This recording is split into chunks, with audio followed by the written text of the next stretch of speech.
Finally अपने खेसारी लाल यादव जी का एक नया गाने का पोस्टर आ चुका है, जिस गाने का टाइटल रखा गया है बिगड़ जाई का।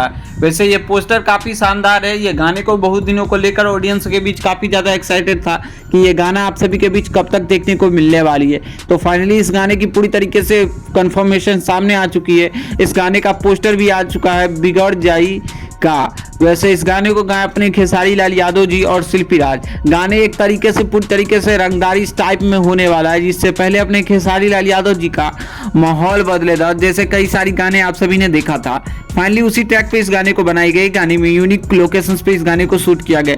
गाने में नो डाउट आप सभी को कोई कमियां नजर आने वाली है। गाने काफी शानदार होने वाले हैं और गाने काफी लाजवाब होने वाले।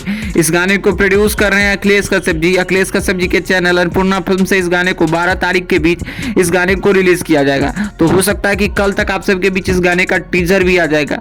खैर आप सभी को देखते हैं ये गाना कब तक आप सभी को देखने को मिलती है, लेकिन कंफर्म है कि 12 तारीख को आप सभी को ये गाना देखने को मिल जाएगी। तो खैर आप सभी को ये अपडेट कैसी लगी आप अपना राय जरूर बताइएगा। तो 12 तारीख को आप सभी तैयार रहिए अपने ट्रेंडिंग स्टार खेसारी लाल यादव जी का ये गाना देखने के लिए। ये गाने काफी शानदार होने वाले। गाने में नो डाउट आप सभी को कोई कमियां नजर आने वाली है। इसी के साथ मिलते हैं अपने ट्रेंडिंग स्टार खेसारी लाल यादव जी के किसी अगली अपडेट वीडियो के साथ। धन्यवाद दोस्तों।